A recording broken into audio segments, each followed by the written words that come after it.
responsible for me not wanting to leave my apartment ever.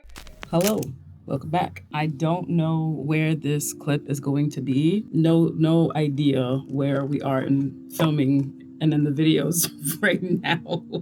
Initially, I was gonna start filming me doing some lettering. I was filming working on a manga name earlier, and that is pretty much almost done. I have an assistant now, and I was working with my assistant to get some things done, and we've gotten quite far in that process, but now I have to letter, and I was going to show that, and I will show that probably a little later, but there are some things that I need to figure out work schedule wise. Even though I'm here in Japan and I have been living here for almost 2 weeks now, I still have work. This is not like a trip, like a vacation trip thing. This is more like adjusting to living in the country plus some Enlight work on the side. For those of you who don't know, Enlight is an independent anime company working between the US and in Japan. I am art lead, character designer, and executive producer on one of upcoming films, the second film in the catalog called Weeby, and it's a horror anime. All of that stuff is public knowledge though. When I say I work in manga and anime, I work in manga and anime. I did post a vlog of my process working on some key frame art for Enlight. And so this trip in Japan has been a lot of anime related stuff that I'm learning firsthand for the first time. And it's been nice, but I need to figure out what my work stuff is. So I think I'm gonna go through all the things that I need to do in my planner, sort that stuff out, and then get started. One of them that I really need to do is letter this name, and all the lettering is in Japanese. I had some fantastic help with some industry friends who do localization and translation, and they kind of hooked me up and did a great job. So yeah, let's jump into work. I don't take shit, I got no love for the fakeness. If you wanna play tough and wanna hate this, I'll always show up. I don't ever slow up, no I don't take shit. I got no love for the fakeness. If you wanna play tough and wanna hate this.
I both love how popular Japan is and hate how popular Japan is now. Because when I was a kid and I was like obsessed with like Japan and like learning Japanese and anime, like nobody cared. And so you could easily get Japanese lessons. I remember when I was like in middle school and I found this first like Japanese sensei online. He was living in the Philippines and he was like, I'm gonna get on the internet and just like start teaching Japanese. That's crazy. So he was my first sensei, my first Japanese teacher from the Philippines, and I'm in the Bronx. and I'm like on my home computer. He's just giving me lessons, and I'm printing them out at the library, and I'm working on them, and I'm learning how to use particles for the first time. And so he had trial lessons, and that was all I did, was trial lessons. It was only $40 to pay him, and I did not have $40. I mean, you were a kid. I was a kid, but like, can you imagine? If I would have started earlier, I would have been so fluent. Shoulda, coulda, done with that. Shoulda, coulda, woulda. I would have been so fluent. I was tight though, because I was like 12. That's when I first started learning.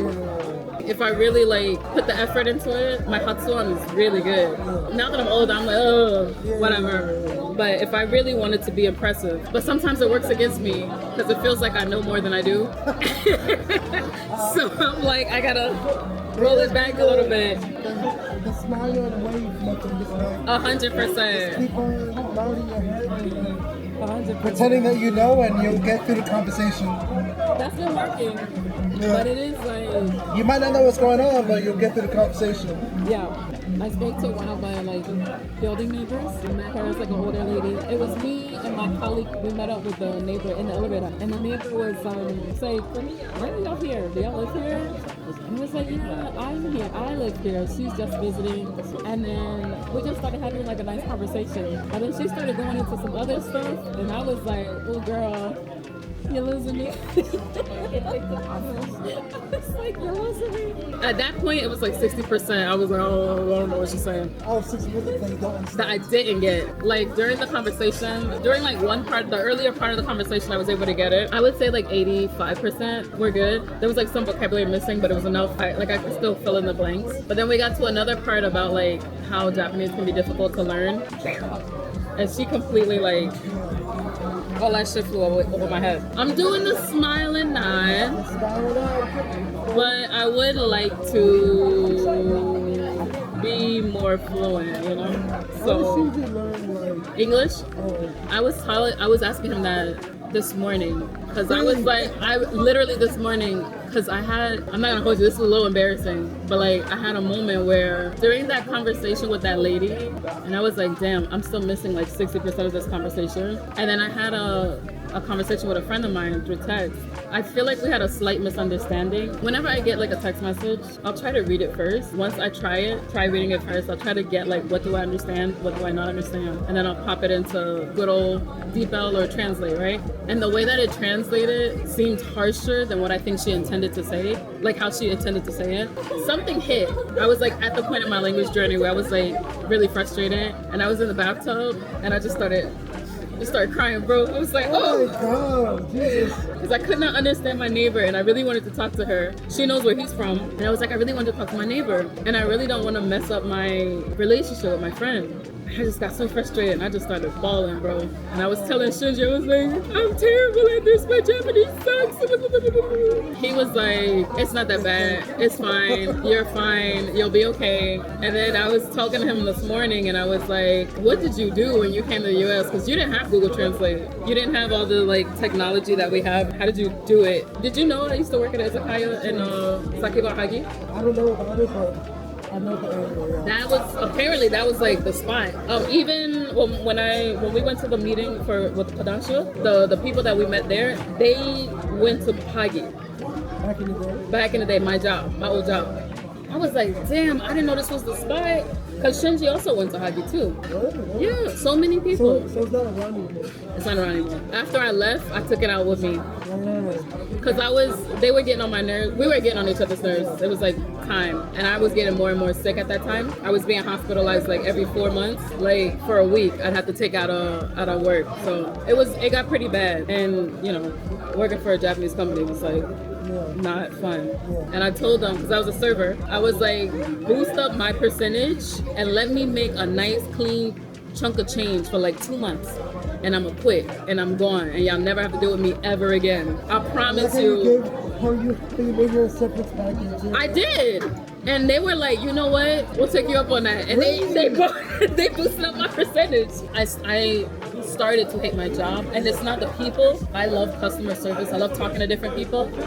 But the management and like it's an all Japanese company, and like the expectations that they had were just a bit much. And then I was like having issues with my coworkers too because I kept calling out But yeah, that happened, and I was pissed at this company. I was so fucking pissed because they made life so difficult. And I was like, man, fuck this company. And I hope they fucking go down. And then I quit in December. And then literally a month later in January, the company actually closed down. So the building manager told them that they had like asbestos or something, or there was some repair that they had to do in the building, and it was a lie to get them out of the building so that they could release it to Ichiran. Oh, wait, so that's the Ichiran on 30, like in the 30s, right? No, it's in 49. It's exactly on 49. Oh, there's Ichiran in 49? Yeah. That's New York. Yeah. It's by the theater district in Times Square. It's that high up. There's an Ichiran there. And it used to be like a Sapporo ramen that was there.